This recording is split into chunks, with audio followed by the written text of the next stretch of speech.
لیکن اہم ترین بات یہ جو اب آ رہی ہے، اس کو ذرا توجہ دیجیے گا. فرمایا ینادونہم، اب جب یہ علیحدہ علیحدہ ہو جائیں گے، ادھر عذاب ادھر رحمت، یہ حیرت سے انہیں بلائیں گے، آواز دیں گے، ندا ینادونہم، یہ ندا لگائیں گے ان کو، الم نکم معاکم، ہم تمہارے ساتھ نہیں تھے یار، میں بھی عبد الرحمن تو بھی عبد الرحمن، میں بھی عبداللہ تو بھی عبداللہ، ہم ایک ماں کے بیٹے، دونوں کلمہ گو، ایک مسجد میں جمعہ پڑھنے والے، یہ میرے ساتھ کیا ہو گیا، تو ادھر میں ادھر، الم نکم معاکم، قالوا بلا، وہ کہیں گے کیوں نہیں، ہم ساتھی تھے، اکٹھے تھے، ساتھ رہتے تھے، مسلمان تھے، کلمہ گو تھے، نمازی تھے، روزے دار تھے، تہجد گزار تھے، وَلَكِنَّكُمْ فَتَنْتُمْ أَنفُسَكُمْ، لیکن تم نے اپنے آپ کو فتنے میں ڈالا.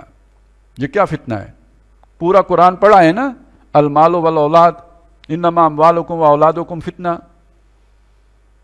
ہے فتنہ یا نہیں؟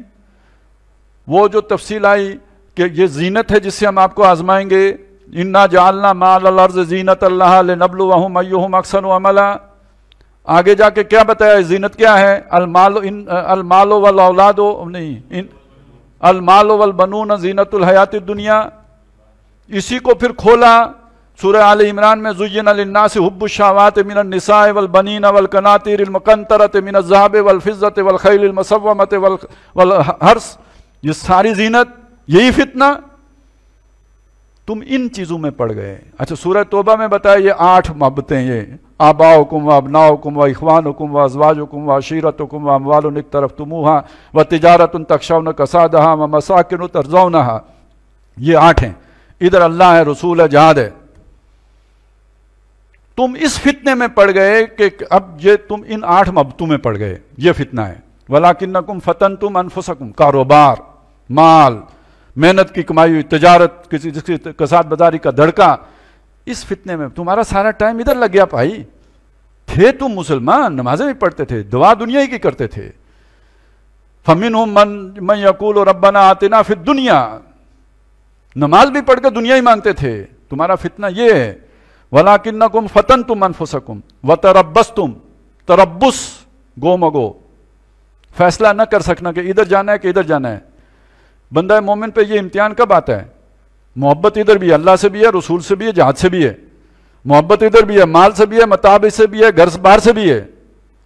اب بیچ میں آ کے کھڑا ہو گیا، یا ادھر جانا ہے یا ادھر جانا ہے، فیصلہ نہیں ہو پا رہا، آخری فیصلہ ادھر کا ہو گیا.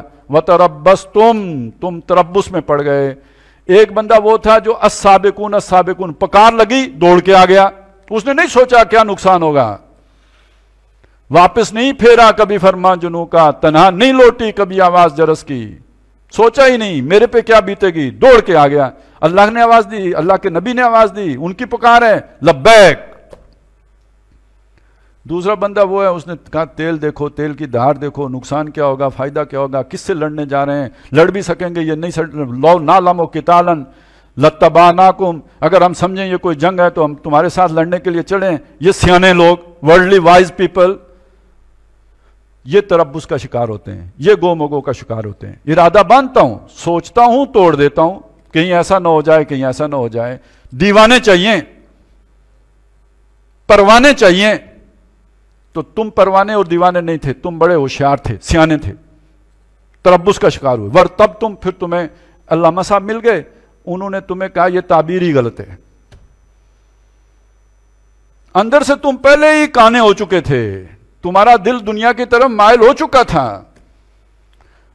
لہذا اللہ نے تمہارے اوپر جو اپنا دست شفقت تھا وہ اٹھا لیا.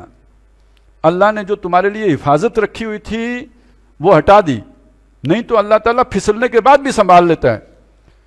وَإِذْ هَمَّتْ طَائِفَتَانِ مِنْكُمْ أَنْ تَفْشَلَا، جب تم میں سے 2 گروہوں نے ارادہ کیا کہ وہ پھسل جائیں، اللہ نے انہیں سنبھال لیا. وَاللَّهُ وَلِيُّهُمَا، اللہ ان کا ولی تھا. تو جب کوئی کانا دجال کسی کو پھانسے اور وہ پھسل جائے، اللہ اسے نہ سنبھالے، اس کا مطلب کیا ہے؟ اللہ کو پتا تھا یہ اندر سے کانا ہے، اس کو اب جسٹیفیکیشن چاہیے. اس نے ہفتے کو مچھلیاں نہیں چھوڑنی، تو اس کو اس مفتی سے ملا دو جو اس کو بتائے کہ مچھلی کیسے پکڑنی ہے. اس نے کار لینی ہی لینی ہے سود پہ، تو چلیں اگر وہ سود والی آیتوں وہ حدیثیں سن کے ڈر گیا ہے، تو چونکہ یہ پیچھے ہٹنے والا نہیں ہے تو اسے وہ ہیلے بہانے سے وہ کرنے والی بتا دو جی اسلامی بینکاری، اور اس نے 3 طلاقیں دے کے واپس لانی ہے تو چلو ہلا کرا دو. تو جب بندہ الٹی سوچ لیتا ہے تو پھر اس کے بعد علامہ صاحب اسے ٹکرتے ہیں. اس سے پہلے علامہ صاحب کے وزن میں بات میں کوئی وزن نہیں ہوتا. یہ اندر کا چور ہوتا ہے جو علامہ صاحب کی اس بات کو ماسٹر پیس بنا کے پیش کرتا ہے، مزین کر کے اور زخرف القول بنا کے پیش کرتا ہے. وَارْتَبْتُمْ، پھر تم شک میں پڑے.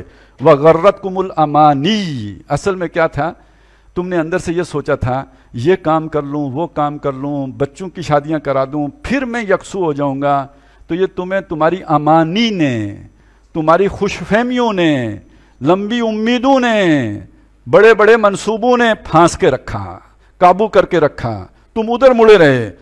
حتیٰ جاء امر اللہ، یہاں تک کہ اللہ کا امر، موت کا فیصلہ، فرشتہ آ گیا جان لینے. وغرکم باللہ الغرور، اس طرح وہ بڑے دھوکے باز شیطان نے تمہیں دنیا میں پھنسا دیا، اس دلدل میں اتار دیا. یہ ہے سلوک شیطانی. اس رستے پہ چل کے تم ناکام ہو گئے.